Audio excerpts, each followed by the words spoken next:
Nu kon, pasikalbam su dirbtiniu intelektu apie Žemaitiją kažkon. Gal sužinosiam kažko, ko nežinojom.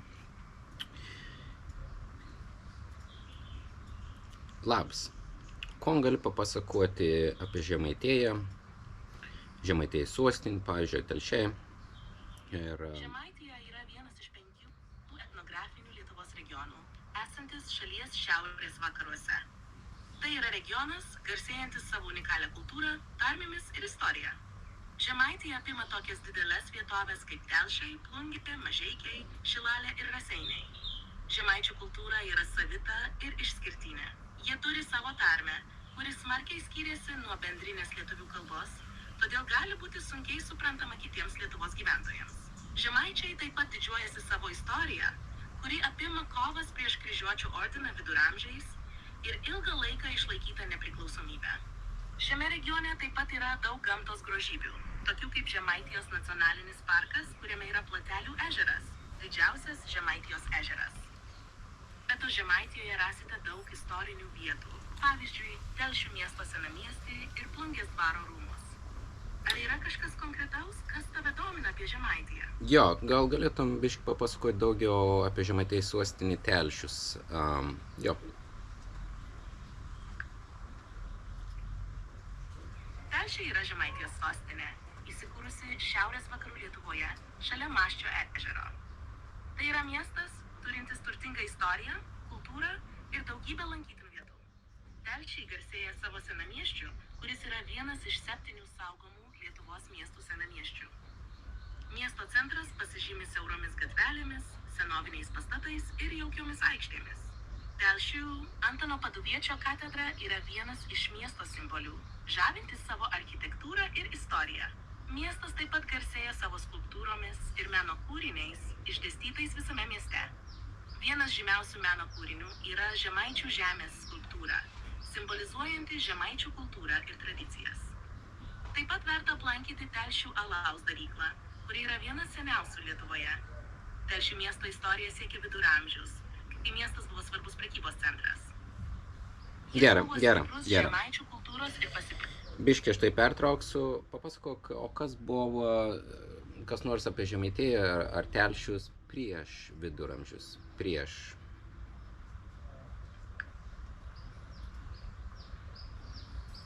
viduramžius ir prieš susiformuojant Žemaitijai kaip atskiram regionui, dabartinės Žemaitijos teritorijoje gyveno baltų gentis. Šios gentis buvo dalis didesnio baltų tautų arealo, apimančio didelę dalį rytų Europos. Archeologiniai radiniai rodo, kad dabartinėje Žemaitijos teritorijoje žmonės gyveno jau nuo akmens amžiaus. Senovėje ši vietovė buvo apgyvendinta žemdirbių ir medžiotojų, kurie paliko daugybę senovės gyvenviečių pėdsakų, piliakalnių ir kitų archeologinių objektų. Geležies amžiuje, apie 1 tūkstantmetį prieš mūsų erą, Žemaitijos teritorijoje pradėjo formuotis pirmieji genčių sąjungos ir stipresnės bendruomenės. Turiu vėl tai pertraukti. Prieš mūsų erą. Ko tu turi omeny prieš mūsų erą? Deja, nelabai suprantu tavo klausimą. Gal galėtum šiek tiek paaiškinti arba perfrazuoti? Gerai, paaiškinsiu aš tau iš naujo. Prieš mūsų erą. Kai tu sakai, kas yra prieš mūsų erą? Prieš 1000 metų prieš mūsų erą. O kas tas prieš mūsų erą?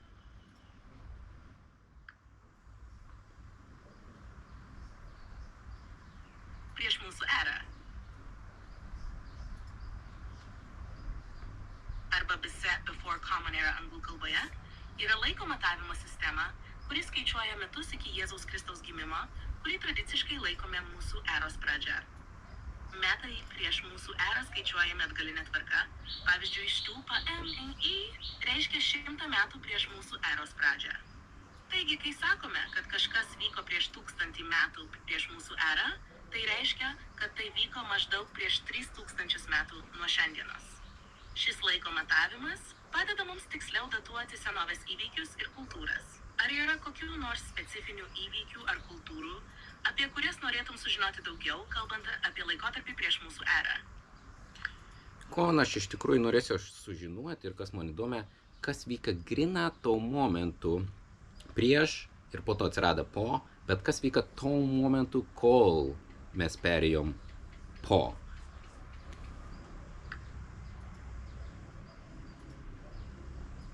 Pereinamasis laikotarpis nuo laikotarpio prieš mūsų erą iki mūsų eros apima daug svarbių istorinių įvykių ir pokyčių įvairiose pasaulio dalyse.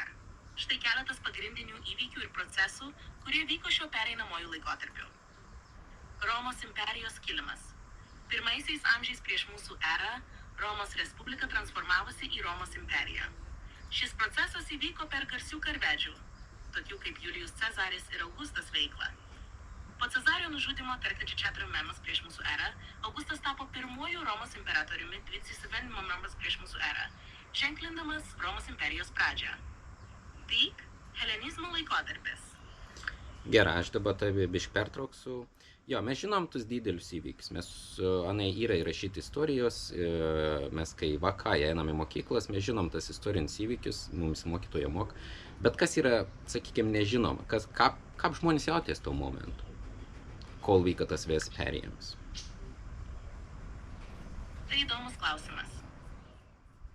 Nors daugiausia dėmesio skyrėme didiesiems istoriniams įvykiams, kasdienio gyvenimo, jausmų ir minčių detalės žmonių, gyvenusių pereinamojų laikotarpių nuo prieš mūsų erą iki mūsų eros pradžios, dažnai pamirštame. Archeologija, literatūra ir istoriniai tekstai gali padėti mums suprasti, kaip žmonės jautėsi ir gyveno tuo metu. Romos imperija. Romos piliečiai šiuo laikotarpiu greičiausiai jautė didelę pasididžiavimą savo imperiją, ypač per Pax Romana laikotarpį. Gerai, dar kartą pertrauksiu, bet aš norėčiau sužinoti labiau apie Žemaitijos regioną, tuo momentu, kai buvo perėjimas. Žinom tus didysius įvykius Romo, žinom, kaip ir Europą gal, bet labiau koncentruokimės ties Žemaitiją pereinamojų laikotarpių.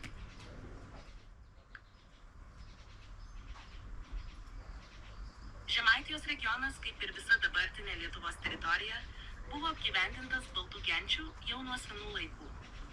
Perėjimas nuo prieš mūsų erą iki mūsų eros Žemaitijoje buvo kupinas kultūrinių ir socialinių pokyčių. Prieš mūsų erą Žemaitijos teritorijoje gyveno įvairios baltų gentis, kurios buvo medžiotojai, žemdirbiai ir gyvulių augintojai.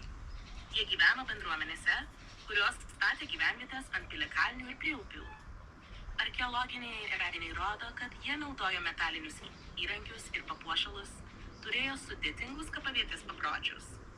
Gyventojai turėjo ryšius su kaimyninėmis gentimis, įskaitant prekybą gintaru, kuris buvo vertinamas ir Viduržemio jūros regiono civilizacijose.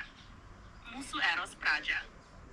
Nors rašytiniai šaltiniai apie Žemaitiją šiuo laikotarpiu yra riboti, archeologiniai tyrimai leidžia suprasti, kaip gyventojai prisitaikė prie naujų socialinių ir ekonominių sąlygų.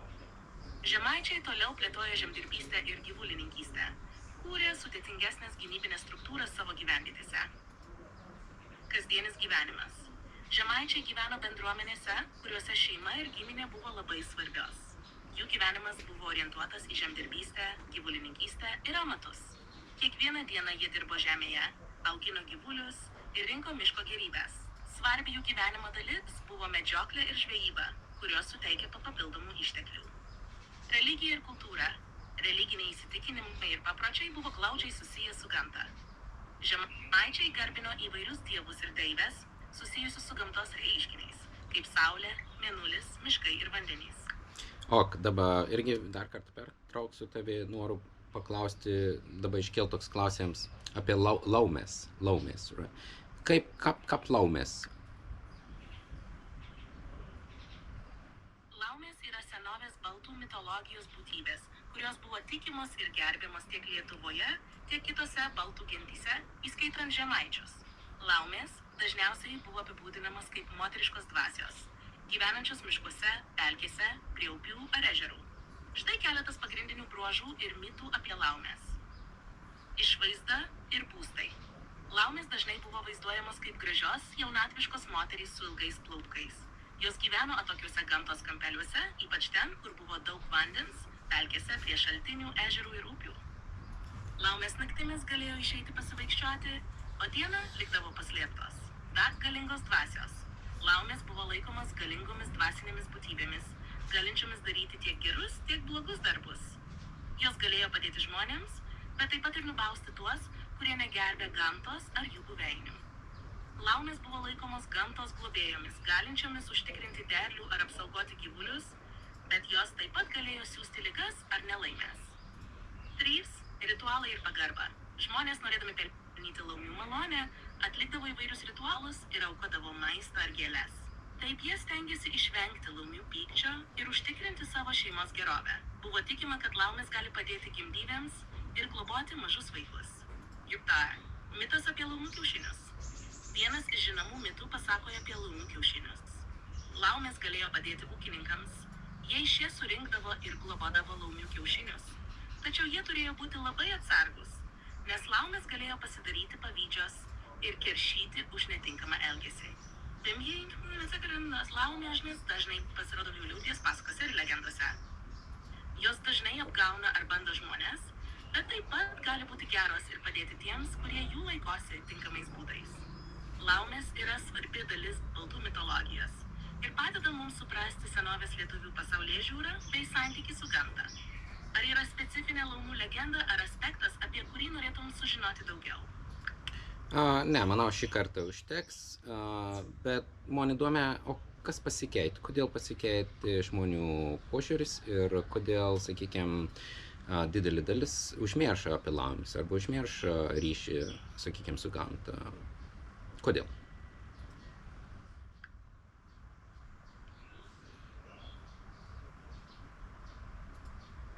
Žmonių požiūris į mitologinės būtybės, tokias kaip laumės, ir ryšį su gamta pasikeitė dėl kelių pagrindinių priežasčių. N. Krikščionybės plitimas. Kai Lietuva buvo krikščioninta XIX amžiuje, krikščionybė pradėjo keisti senąsias pagoniškas tradicijas ir tikėjimus. Krikščionių dvasininkai dažnai žiūrėjo neigiamai į senąsias mitologinės būtybės, laikydami jas pagonybės reliktais arba net demoniškais. Dėl to daugelis senųjų tikėjimų buvo išstumti arba pritaikyti prie naujų krikščioniškų praktikų – modernizacija ir urbanizacija. Su pramonės revoliucija ir modernizacija žmonės pradėjo judėti iš kaimo į miestus, keitėsi jų gyvenimo būdas. Miestuose žmonės buvo mažiau priklausomi nuo gamtos ir turėjo mažiau tiesioginio ryšio su ja. Todėl senosios tradicijos ir mitai pradėjo nykti. Technologijos ir mokslas pradėjo aiškinti daugelį reiškinių, kurie anksčiau buvo siejami su mitologija. 3. Švietimas ir racionalizmas. Apšvietos epocha ir švietimo plėtra skatino racionalų mąstymą ir mokslinį požiūrį į pasaulį. Tai vedė prie to, kad žmonės mažiau tikėjo mitologijomis būtybėmis ir labiau pasitikėjo moksliniais paaiškinimais. Mokyklose dėstomas mokslas ir istorija dažnai akcentavo faktus ir logiką, paliekant mažiau vietos mitologijai ir tradiciniams tikėjimams. Globalizacija ir kultūriniai pokyčiai. Globalizacija skatino kultūrų maišymąsi ir bendravimą tarp skirtingų tautų. Tai leido žmonėms susipažinti su kitomis kultūromis ir jų tradicijomis, bet taip pat galėjo sumažinti susidomėjimą savo pačių tradicinėmis vertybėmis. Žmonės pradėjo gyventi globaliai ir mažiau akcentuoti vietinės tradicijas. Technologijos ir medijos įtaka. Šiuolaikinės technologijos ir medijos, tokios kaip televizija, internetas ir socialiniai tinklai, pakeitė žmonių kasdienybę ir informacijos suvokimą. Senosios pasakos ir mitai buvo išstumti naujomis pramogų formomis ir šiuolaikiniais naratyvais, kurie ne visada pabrėžia tradicinius tikėjimus. Nepaisant šių pokyčių, pastaruoju metu galima pastebėti tam tikrą susidomėjimo atgimimą senosiomis tradicijomis ir mitologija, ypač tarp tų, kurie siekia atgaivinti ryšį su gamta ir savo kultūriniu paveldu. Jo, dabar įsiterpsiu tuo momentu. Iš tikrųjų, aš irgi pastebėjau, kad šiuo momentu labiau žmonės pradeda jausti. Suprantu, kad tau įdomu sužinoti daugiau apie šiuolaikinį požiūrį į senatį. Ne, ko aš noriu pasakyti, kad šiuo momentu aš ir daugelis šiaip žmonių pradeda jausti, kad nori atgal ryšiaus su gamta, kad mokslas jau kažkoks tai pradėjo biškartas ir nusišnekėti, tas mokslas toks patapa biškiai apsvaigis, kaip nuo kokių narkotikų, tai galvojai, kad ir gamta gali iš tikrųjų teisingesnius variantus duoti, negu kad mokslas pats.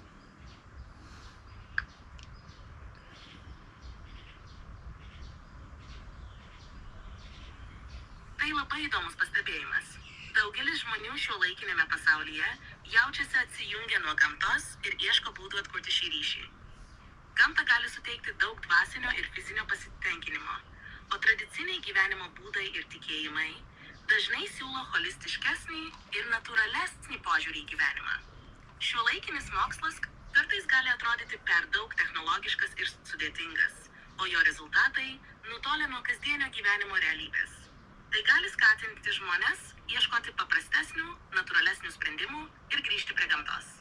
Ar yra kokių nors konkrečių dalykų, kuriuos atradai ar patyrei, grįždamas prie gamtos, kas tau atrodo svarbus ar prasmingi? Nu, palikėm ton temą vėlesniam laikotarpiu. Manau, ačiū už informaciją ir tam karto tiek. Ačiū.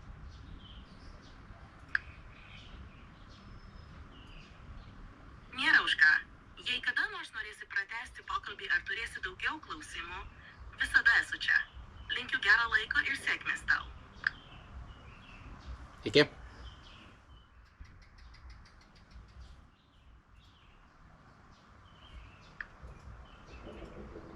You're welcome. Wow. Super. Labai geras pokalbis.